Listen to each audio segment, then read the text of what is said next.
So hey guys, welcome back to my YouTube channel. कैसे हो आप सब? सो होप सभी लोग बढ़िया होंगे। सो आज का जो हमारा जो टॉपिक है, हम जो एक्सरसाइज सॉल्व करने वाले हैं वो है चैप्टर नंबर 4 से मैग्रो हिल GTU semester 3 and probability and statistic. Okay, correlation and regression वाला चैप्टर है। ये चैप्टर का नाम है, ओके, ये चैप्टर का नाम है। और ये जो टॉपिक है, property of the coefficient and correlation exercise 4.1। सो इस एक्सरसाइज के अंदर मैग्रो हिल की बुक के अंदर 10 क्वेश्चंस है। सो 10 में से हम कुछ 5-6 क्वेश्चंस करेंगे और बाकी बाकी के जो है वो हम होमवर्क में देंगे। रीज़न ये है कि थोड़ा मीन्स आप भी अपना मीन्स थोड़ा टेस्ट करो तो अच्छा रहेगा, ताकि आपको भी पता चले कि मीन्स आप कितना जाने हैं, कितना सीखे हैं इन चीज़ों से। ठीक है, सो शुरू करते हैं। तो पहला क्वेश्चन ये है। सो मैंने पहला क्वेश्चन लिखा है और इसके अंदर कहा है कि calculate the coefficient of correlation, okay, between x and y. Okay, so मैं यहाँ पे सबसे पहले है ना क्या करूँगा कि एक्स और वाई का एक टेबल बना लूँगा। 2 4 5 6 8 11 18 12 10 8 7 5। सो यहाँ पे हम जो फॉर्मूला इस्तेमाल करने वाले हैं वो होगा R equal to sigma x y minus sigma x into sigma y upon n upon root sigma x square minus sigma x की whole square on upon n, फिर से root sigma y square minus sigma y की square upon n. Okay, तो ये formula से हम are find करेंगे। इसके और भी फॉर्मूला है आर फाइंड करने के लिए, ठीक है, लेकिन मैं ये फॉर्मूला ज़्यादा प्रीफर करता हूँ क्योंकि अंदर कैलकुलेशन में थोड़ा ईजी लगता है मुझे। ओके, सो हमें क्या क्या चाहिए? एक्स स्क्वायर चाहिए, ठीक है ना, एक्स स्क्वायर चाहिए, वाई स्क्वायर चाहिए। एक्स और वाई अलग अलग तो यहीं से मिल जाएंगे, और यहाँ पे एक्स वाई चाहिए, ठीक है। सो सबसे पहले मैं एक्स स्क्वायर कर लूँगा, वाई स्क्वायर कर लूँगा, फिर एक्स वाई हो जाएगा। सो एक्स स्क्वायर क्या होगा? 4 4 16 25 36 64 121, यहाँ पे 18 144 164 49 25, तो 18 का देख लेंगे हम।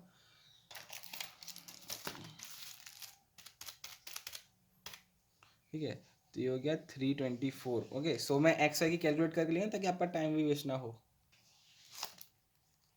सो मैंने यहाँ पे sigma x sigma x square sigma y square sigma x y की जो वैल्यूज़ है, नेट वैल्यूज़ है, वो मैंने लिख दी है यहाँ से मैंने कैलकुलेट कर लिया। ओके, ओके, ठीक है। सो मैं आर की वैल्यू में पुट कर दूंगा। अब आर की वैल्यू में मैं पुट कर दूंगा। सो सिग्मा एक्स वाई क्या हो रहा था? सिग्मा एक्स वाई हो रहा था 293 minus sigma x is equal to 36 multiply by 60 upon n कितना है? 1 2 3 4 5 6 upon root 266 sigma x square की वैल्यू माइनस यहाँ पे सिग्मा एक्स हो गया 36 का square upon n is equal to 6 है, तो मैं यहाँ पे 6 कर दूंगा। ओके, 266 यहाँ पे सिग्मा वाई स्क्वायर के 706 माइनस 60 का स्क्वायर अपॉन 6, ठीक है। सो जैसे ही मैं इसको कैलकुलेट करूँगा, यहाँ से 6 चला जाएगा और फिर यहाँ से कैलकुलेट निकल जाएगा, यहाँ से कट कर 6 ये कट जाएगा, इंटू 36 रहेगा, यहाँ से एक 60 में से 6 की 10 बच जाएगा, ठीक है, ऐसे 10 बच जाएगा। सो मैं इसका नेट रिजल्ट लिखने वाला हूँ। ओके, मैं इसका नेट रिजल्ट लिख देता हूँ डायरेक्टली, ताकि आप लोगों को मीन्स आपका टाइम वेस्ट ना हो।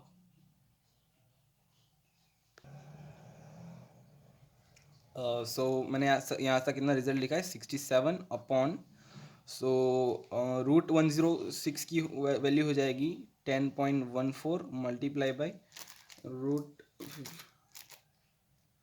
ये हो गई 7.07 और यहाँ पे माइनस आ जाएगा क्योंकि यहाँ पे ये वाला बड़ा नंबर हो जाता है और ये छोटा है, तो यहाँ पे माइनस आ जाएगा। ओके, सो इसका आंसर हो जाएगा -92। So this is a answer. Okay, तो ये क्या निकल गया, ये मेरा आर निकल के आ गया। ये क्या है, कोएफिशिएंट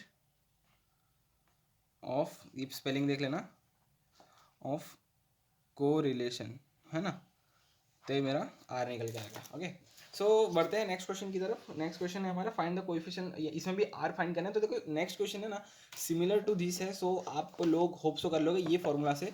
तो ये वाला फॉर्मूला आप याद रखना, है ना, ये वाला फॉर्मूला आप याद रखना। R is equal to sigma x y minus sigma x into sigma y upon n whole की मीन्स ये upon upon root sigma x square minus sigma x की power square upon n root sigma y square minus sigma y की power square upon n. ठीक है, इसमें कुछ करना नहीं है, बस आपको फॉर्मूला में पुट करना है। सो ये जो क्वेश्चन नंबर 2 है वो तुम्हारे लिए होमवर्क होगा, ये होमवर्क होगा। और इसका जो आंसर है, आंसर आ रहा है 0.223, ये मैं आपको बता दूंगा। ठीक है, ये 0.223 इसका आंसर है। तो मैं आर की एक प्रॉपर्टी बता दूं, आर की एक प्रॉपर्टी बता दूं कि आर की जो वैल्यू है ये ज़ीरो से बड़ी, सॉरी, आर की जो वैल्यू है वो -1 से लेकर 1 तक होगी। तो अगर 1 से ज़्यादा आपकी वैल्यू आ रही है मतलब कहीं ना कहीं आपका आंसर रॉन्ग है। अगर -1 से भी छोटी रही तो आंसर रॉन्ग है। ठीक है, तो आर की वैल्यू हमेशा 1 से लेकर -1 से लेकर 1 तक होंगी। ओके, सो क्वेश्चन 3 देखेंगे, ये आपका होमवर्क है। इसके में लास्ट में हमने जो किया था उसी के थ्रू ये होगा आपको। ये वाला फॉर्मूला से sigma x y minus sigma x square, sorry, r equal to sigma x y minus sigma x into sigma y upon n root sigma x square minus sigma x की power square upon n root sigma y square minus sigma y square upon n. ठीक है, तो इसी से होगा, इसी से solve होगा ये। और अगर आपको दूसरी अगर लगानी है दूसरी, अब डी वाले से भी जा सकते हो, है ना।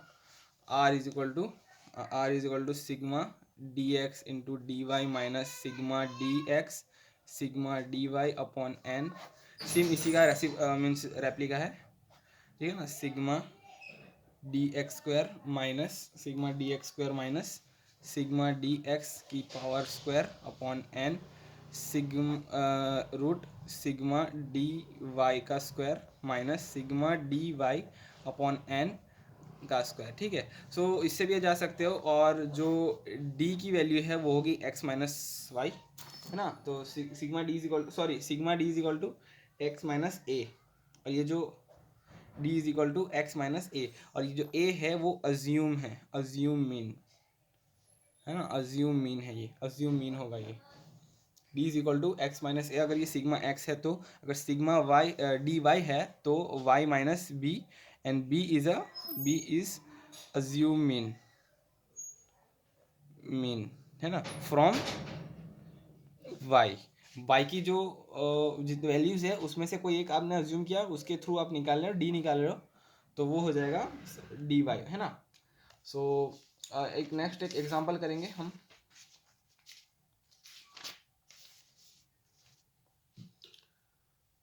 तो क्वेश्चन नंबर 3 करेंगे। क्वेश्चन नंबर 3 मैं क्वेश्चन लिख देता हूँ। सो ये हमारा क्वेश्चन है, from the following information relating the stocks exchange question for the two shares A and B ascertain by the using the Pearson's coefficient of correlation how the share A and B are correlated। तो यहाँ पे simply R पूछा है, हमको R find करना है, और इसका जो आंसर है वो ये है। आंसर एक्चुअली मैं पहले से दे रखता हूँ ताकि मीन्स लास्ट में जो भी मैच हो जाए। ठीक है, सो सबसे पहले हम एक्स एंड वाई का टेबल बना लेंगे। और मैं ना मीन्स आर का जो ये वाला इक्वेशन है ना, मैं ज़्यादा प्रीफर करता हूँ। रीज़न ये है कि ये इजी रहता है, ठीक है ना। तो आर का आप कोई भी इक्वेशन इस्तेमाल कर सकते हैं, आपको कोई स्पेसिफाई नहीं करके दिया होगा कि एग्जाम में आपको कौन सा इस्तेमाल करना है, ठीक है। सो आप आर का ये वाला जो मैं जनरली इस्तेमाल करता हूँ वो यही है कि एक्स स्क्वायर फाइंड करो, वाई स्क्वायर फाइंड करो और एक्स वाई फाइंड करो। तो मुझे ये वाला इजी पड़ता है, ठीक है।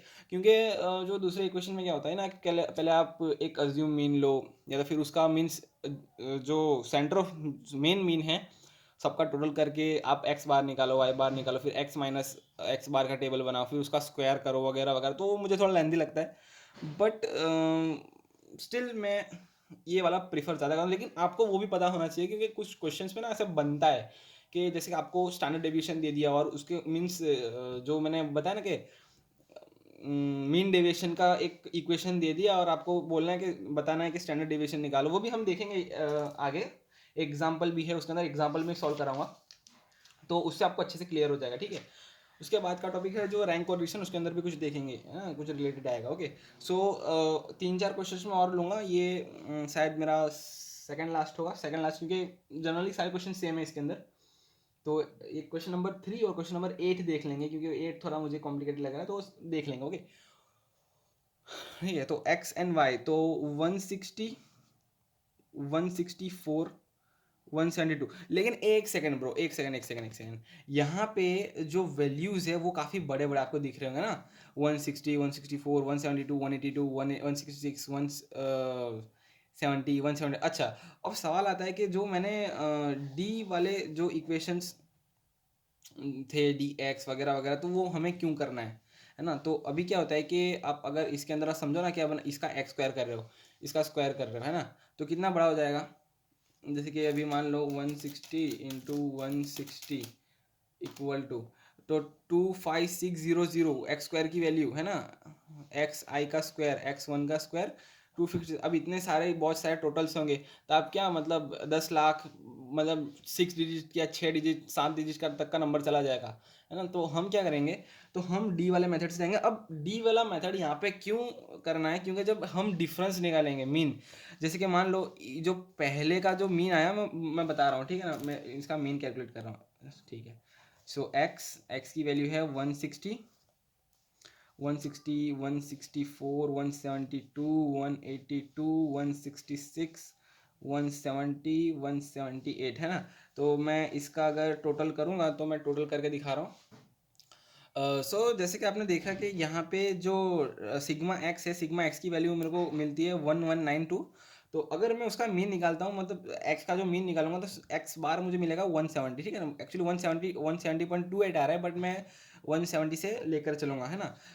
मैं डी फाइंड करूँगा, sigma d x i minus x i minus i is varies to, यहाँ पे 1 से 8 तक है ना, 1 से 7 तक है। तो i is less than equal to 7। So इतना तो आपको समझ में आता है यार, है ना।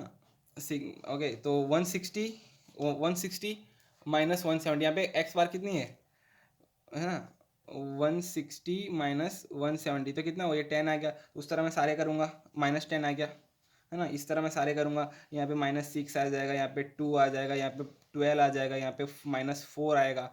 फिर उसके बाद यहाँ पे -4, एक सेकेंड,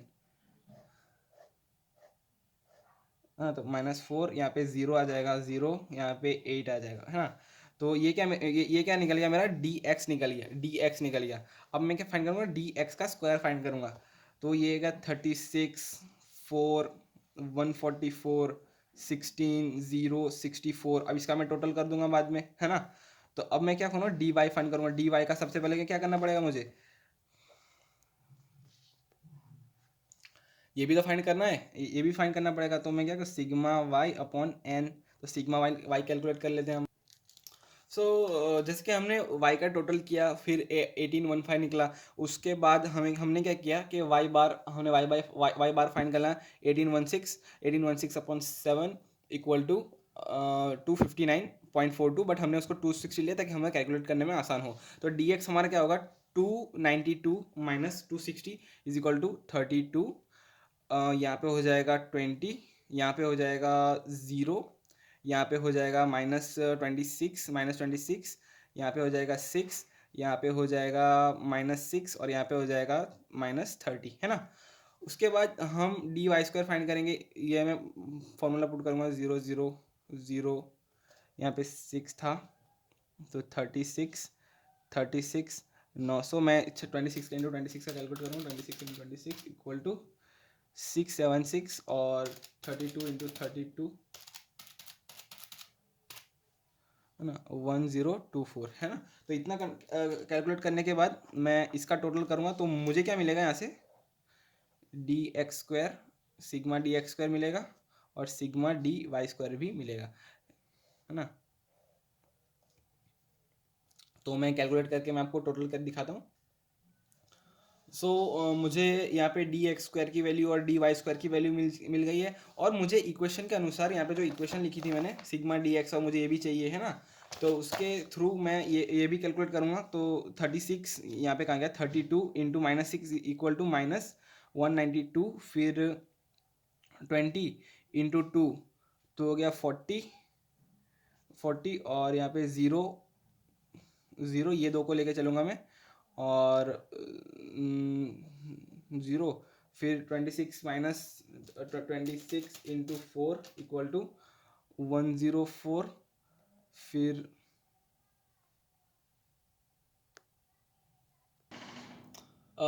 हमने यहाँ पे सारे d x square d y square d x y d y के सारे सिग्मा मीन सारे जो समेशन हैं सारे वैल्यू फाइंड कर लिए हैं यहाँ पे, है ना। और तो हम ये वाले फॉर्मूला में पुट कर देंगे d x d y sigma minus sigma d x sigma d y upon n upon root sigma d x square minus d x का whole square upon n sigma d y का square minus sigma d y का square upon n. ठीक है, तो ये वाले formula में हम सारे क्वेश्चंस सारे जो वैल्यूज हैं हम पुट कर देंगे। सो देखते हैं इसका रिजल्ट क्या आता है। यहाँ पे जो वैल्यू है इक्वेशन में कुछ इस तरह दिखेगा। उसके बाद मैं इसको इक्वेट करना चाहूँगा, और जैसे मैं इसको इक्वेट करूँगा तो कुछ इस तरह वैल्यू आएगी। ये कुछ इस तरह का इक्वेशन बनेगा, और ऊपर का जो न्यूमरेटर है वो नेगेटिव में आएगा, और जो अंदर के रूट्स है तो मैं रूट कैलकुलेट करना चाहूँगा। 342.5 का रूट ये बनेगा -369.14 अपॉन 18.5 मल्टीप्लाई बाई 1347.36 का रूट बनेगा 36.80, है ना। तो जैसे हम डिवाइड करेंगे 369.14 से डिवाइडेड बाई 36.70, सो ये कुछ 10/087/18.5 divided by 18.5 equal to 0.54 minus, यहाँ पे नेगेटिव आएगा एक्चुअली क्योंकि यहाँ पे नेगेटिव है, तो ये -0.54। ओके, ये अपना आंसर है। यहाँ पे पीछे आंसर एक बार क्रॉस चेक कर लेते हैं।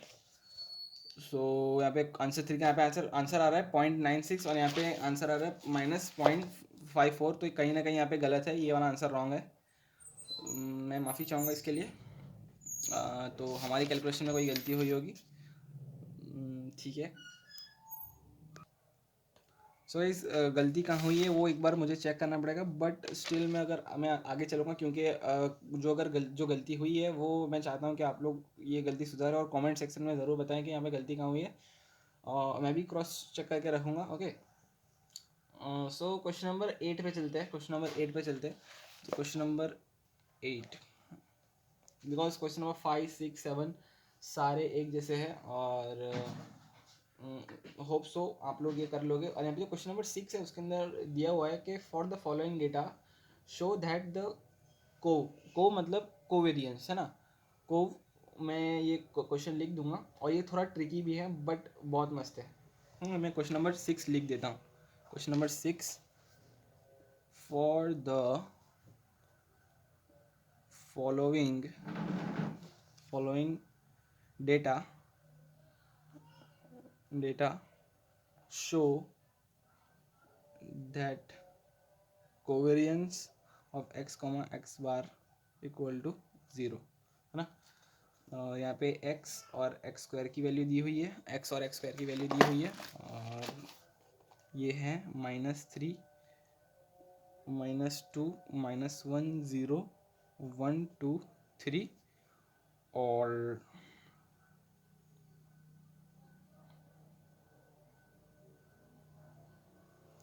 9, 4, 1, 0, 1, 4, 9, है ना। तो यहाँ पे ये फाइंड करना है, ये हमें शो करना है कि को x comma x square equal to 0। तो इसका जो इक्वेशन है मैं आपको बता दूं। जो ये को होती है ना, को मीन्स जिसको को वेरिएंस बोलते हैं, को वेरिएंस, है ना, को variance, covariance, covariance of x comma y की वैल्यू होती है 1/n। यहाँ पे कोवेरियंस की जो वैल्यू होती है वो 1/n sigma x minus x bar y minus y bar, है ना। तो ये होती है वैल्यू, सॉरी ये होती है इक्वेशन। तो यहाँ पे हमारा जो क्वेश्चन है, क्वेश्चन के हिसाब से cov of x comma x square की निकालनी है, और इसकी जो वैल्यू है ये मीन्स का जो इक्वेशन इसके थ्रू बनेगा 1/n sigma x minus x bar into x square minus x square का बार, है ना। तो ये बनेगा। तो ये हमें शो करना है इस क्वेश्चन के अंदर कि इसका जो वैल्यू है वो cov x comma x square equal to 0, ये हमें शो करना है ना। तो ये इजीली आप निकाल लोगे, करना कुछ नहीं है इसके अंदर। जो एक्स स्क्वायर की वैल्यू है उसके सारे एक्स स्क्वायर की वैल्यू से माइनस करो, और उसके जो टोटल निकले यहाँ पे समअप कर दो, मल्टीप्लाई करके समअप कर दो, है ना। तो उसकी जो वैल्यू निकलेगी वो इक्वल टू 0 होगी, क्योंकि ये है ना, ये कट जाएगा पूरा, ये 0 हो जाएगा, ये वाला टर्म 0 हो जाएगा। तो ये वाला टर्म 0 हो गया, मतलब पूरा इक्वेशन 0 हो जाएगा। बस यही शो करना है आपको, ये काफ़ी ईजी है, तो मैं चाहता हूँ कि आप खुद करें। सो गाइस क्वेश्चन नंबर 8 है जो नेक्स्ट पार्ट में, क्योंकि ये जो वीडियो है ना काफ़ी लंबा हो रहा है, तो क्वेश्चन नंबर 8 है वो मैं आपको नेक्स्ट वीडियो में बता दूंगा। यहाँ तक आपको वीडियो कैसी लगी? अगर कोई गलती है, कुछ ना कुछ चेंजेस करने की ज़रूरत है, मिलते हैं, आप मुझे कमेंट सेक्शन में ज़रूर बताओ। गाइस मिलते हैं नेक्स्ट वीडियो में। Thank you.